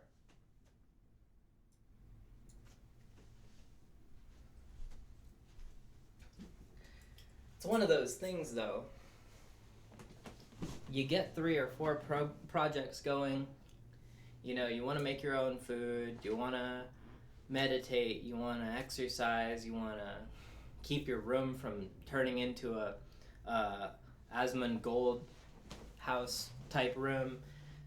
And next thing you know, it's 1:45 p.m. and you got to leave the house for work. And there goes your time to do banjo. I do take the banjo to work occasionally, but it's iffy because I also try to exercise and do Russian homework while I'm at work. And so most days I don't think like, yeah, let's pack up the banjo, take her to work and practice there, because it kind of doesn't budget out right. It would just be a lot of extra lugging stuff around, potentially damaging stuff, to the end goal of not getting terribly much done. But yeah, there's my banjo. It's actually a very, like, I don't like to talk like about things outside of my experience, outside of the realm of what I know. But from the very cursory research I did, it's actually a really nice banjo. I got quite lucky the way things work out. The way things work out, I got quite lucky. So,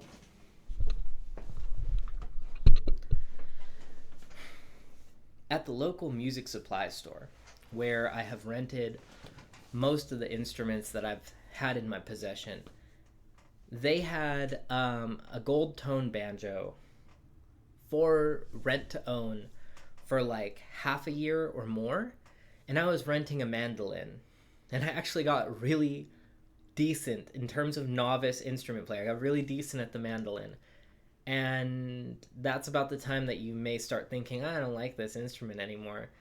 So I wanted to trade it in. I really wanted the banjo. Whoever was renting the banjo also really wanted the frickin' banjo.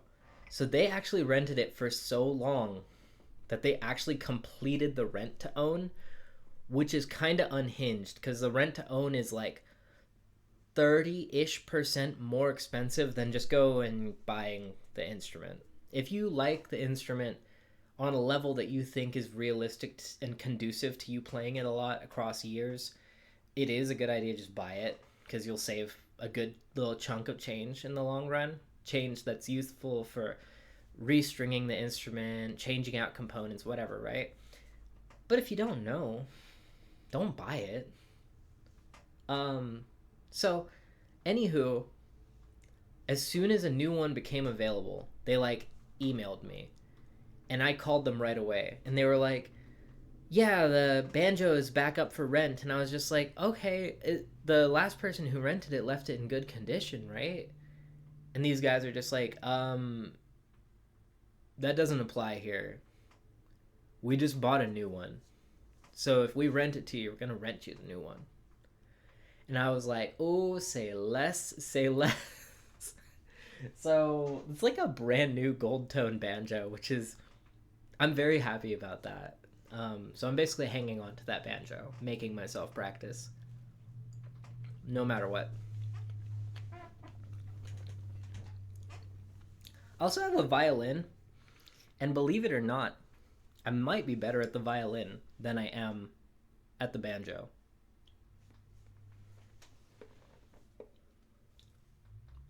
Might be.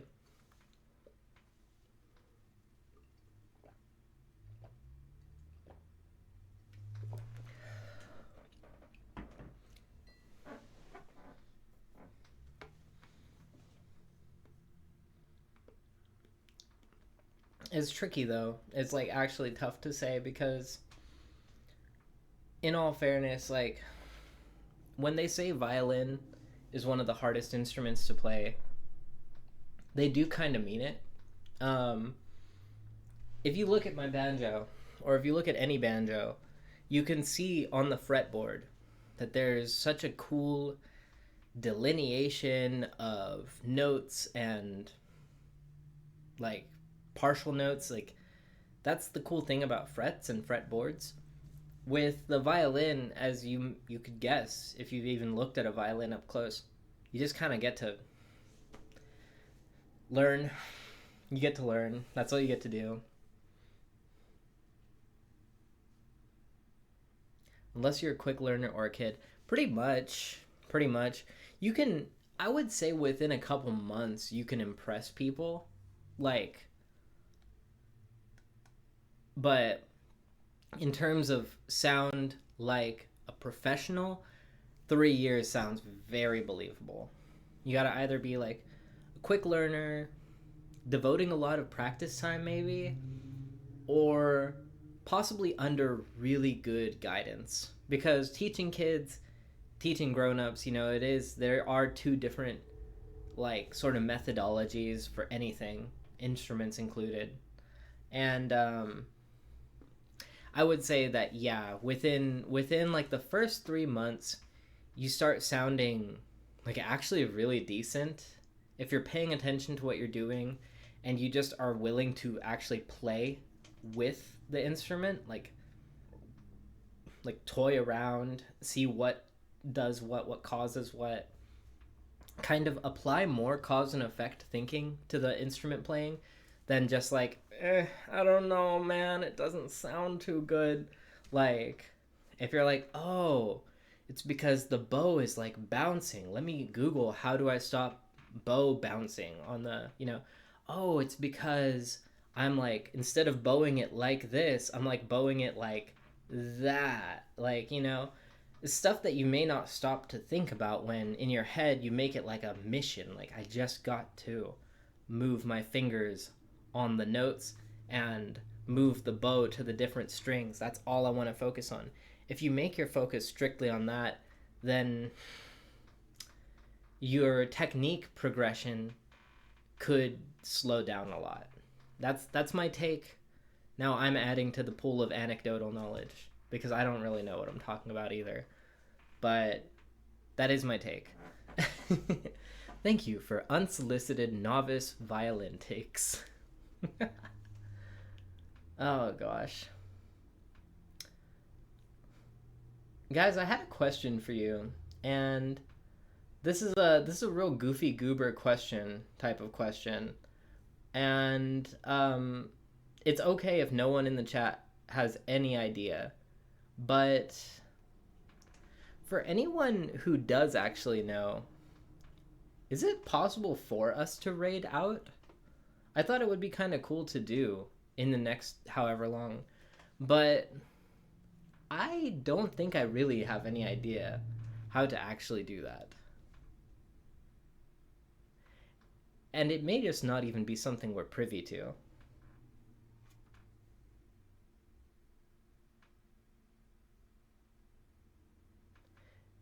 guess what? Just like with the other stream, it's totally okay if this one ends on a like, yeah, thanks for coming. Thanks for dealing with the fact that I don't know how to do anything except for chit chat with y'all and talk about the food and eat it, put it in my gob. Um, it's okay. If anyone in the chat does actually know like what rating entails, that's cool. I would rather not just like stuff my face into the laptop and try figuring it out in real time, because chances are good I'm not even allowed to do it.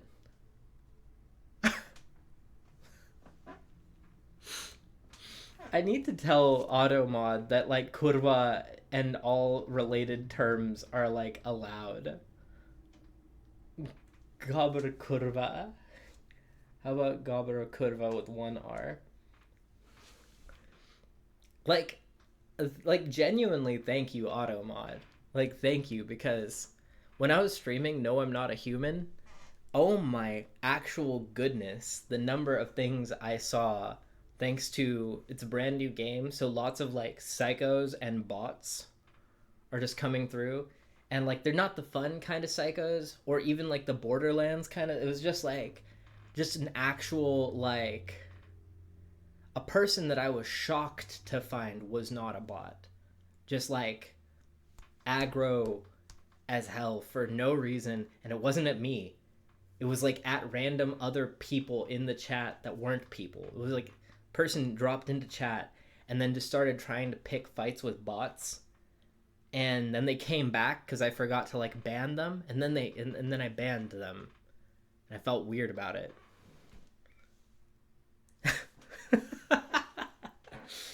Yeah. So yeah, very cool, very fun stuff. I love Twitch.tv. Oh man, it's a doozy, isn't it? Let's see here. Yeah, I don't see anything in terms of like a quick streamlined button for me to like do my thing. I'm not quite sure. I'll take a quick look on the phone. You know what? The phone keeps asking me if I want to use like this cool channel dashboard, which I'm gonna go out on a limb and say, guys, it's probably mod view. Like it's probably just mod view, but let's take a look. Why not? Okay, stream manager. That's the forbidden tablet, the forbidden tablature. Oh, mute that. Yeah, I'm not seeing anything like this. My guess, guys, is I'm probably not like Twitch important enough to do such things, which is so very valid. I am just a new little baby that brings you guys here so that we can take a look-see doodle and take a look-see doodle and try eating foods together. Let's see here. Oh, you know what? I found that we can actually raid people. Let's see if there's a No I'm Not a Human streamer. Or better yet, does anyone have a suggestion? Because it looks like Trissy stopped streaming.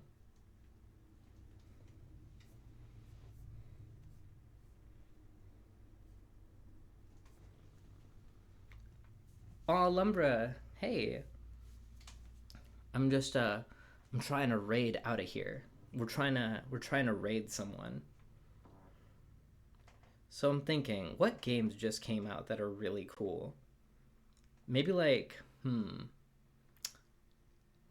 let's do, you know what, let's see if anyone's streaming.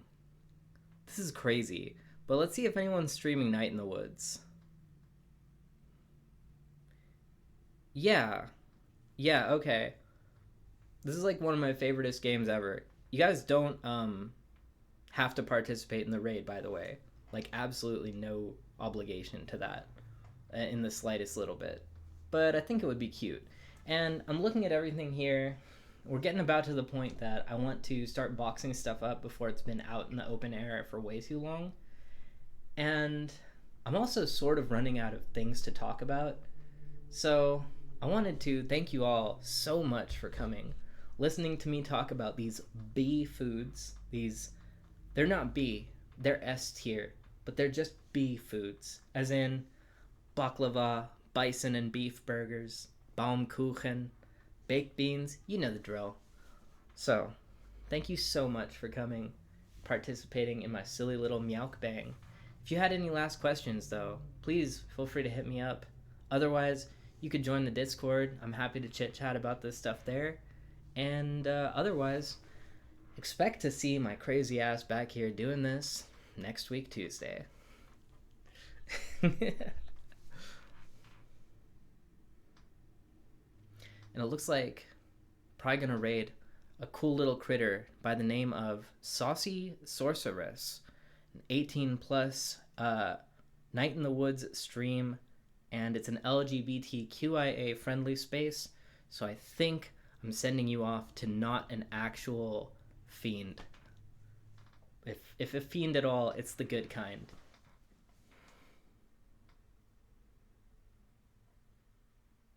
Cool. Okay. Amazing. I actually know how to do the things, sort of, kind of. Just took hopping onto my phone is all.